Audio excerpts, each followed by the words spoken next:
Welcome back to another episode of the Mad Black Dad Podcast. It is I am him, Mad Black Dad, and welcome. I'm so glad that y'all have decided to tune in to just listen to me, hear what I have to say. Um, I got something that kind of came through, and I've been sitting on it and writing about it for a little bit, really to just kind of purse through my thoughts about it. And it's a bit personal to me. Um, So not too long ago, one of my students from some years ago, he's grown now, and that's the beauty of it, had reached out to me, and he, did the little one two. It's good to hear from you.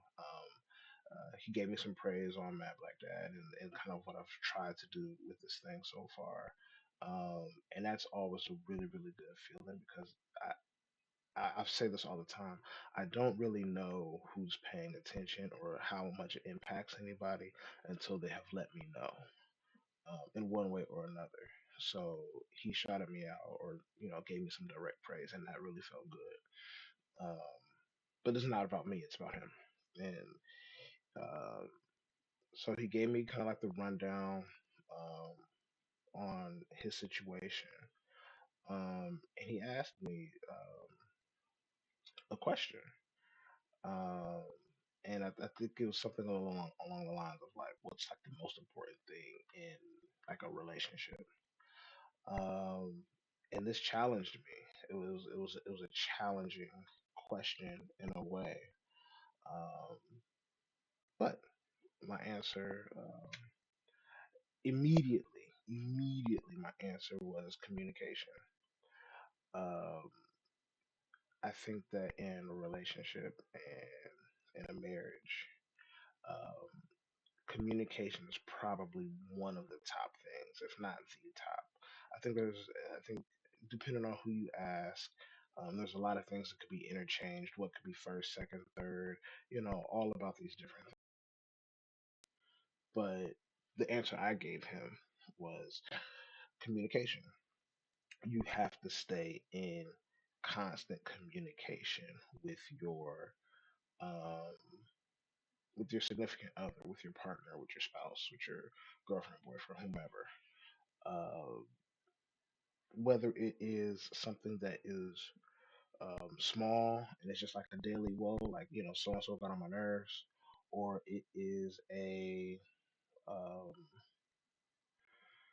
something that's like that could shift your calendar or shift your day or shift your lives. You gotta stay in constant communication, and you gotta have that space where communication is safe and where it's comfortable and where you can thrive in.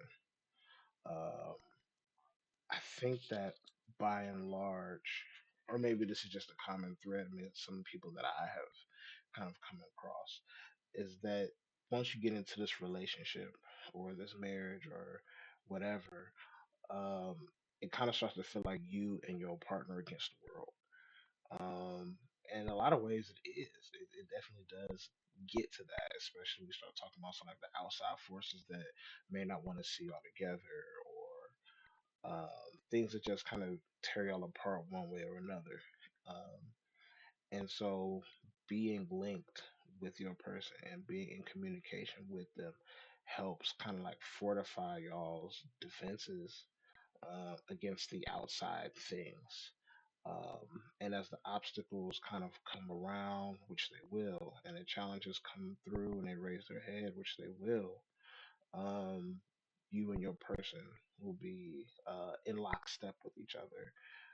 And I think that is very vital um, when it comes to being in this relationship. Um, and that was kind of what I had said to him, and this is all like text and stuff, and he was cool. Um, and he seemed receptive of it, and he said thank you. Um, and it was great. I reminded him, hey, reach out to me anytime you want to talk, anytime you just need it, you need somebody to listen, whatever it is, hit me up. Um, because now you're walking in this path, and if he wants me to be a mentor of sorts, I will do what I can. Um, but it always feels good to have other people that are kind of in the same space as you, especially and specifically when you are looking for help and you feel like you're drowning or you're falling and you're reaching for something to kind of help stabilize you, so you don't feel like you're in this free fall in life or um, in friendship or relationship or whatever. And the thing about this, I said that it challenged me. Um, Again, not because of the difficulty of the question or finding the answer. That part was really easy. It was natural. Um, but as I have taken this time, this is where like my writing and stuff comes in to like really reflect on it. Um, I I haven't been that for my own situation, for my own marriage. Um, I'm not a great communicator. I'm not good at it. So when it comes to telling him, "Hey, this is what you got to do," um, it it was also in a way telling myself, "Hey, look, you got to do this," um, because it is not because I am running this walking this line of kind of being a hypocrite where I'm telling people, "Yeah, you got to do this, you got to do that," and then I'm like not doing it myself. Um, so if I feel like I'm going to be um, a leader in this space and be a person that is building this community for men, for black men, for fathers, for black fathers, and for parents, um, I have to be able to walk the walk. And when I open my mouth and I say, "Hey, this is a thing," I have to be able to live up to those virtues and values. So I can't do both, right? I can't be telling people, "Hey, communication is the most important thing. Or communication is number one, two, three, four, or five, or wherever it falls." And when I look at my own life, I'm not that. I have to be able to, um, you know, mirror those values that I'm speaking about. I have to be able to show the things that I'm doing. Um, and I never entered this phase of being Mad Black Dad and promoting this stuff from a point where I was the sage on the stage. I still struggle with a lot of the stuff that we talk about. And a lot of the topics that we've covered are coming from me directly. So it's like this is my own situation. This is my own life. These are my own issues, struggles, challenges, but also my achievements and where I feel like I'm doing well and where I'm doing strong and blah blah blah. So I'm giving the ups and the downs. Um, at least I feel like I am. I hope that I am. I hope that's how y'all receive it. Um, but like I said, it's a both. It's a give and take. I have to, if I'm going to say these things, I have to live up to them. Um, so yeah, communication is still probably the top one, top two, top three most important things in order to maintain or sustain a healthy relationship.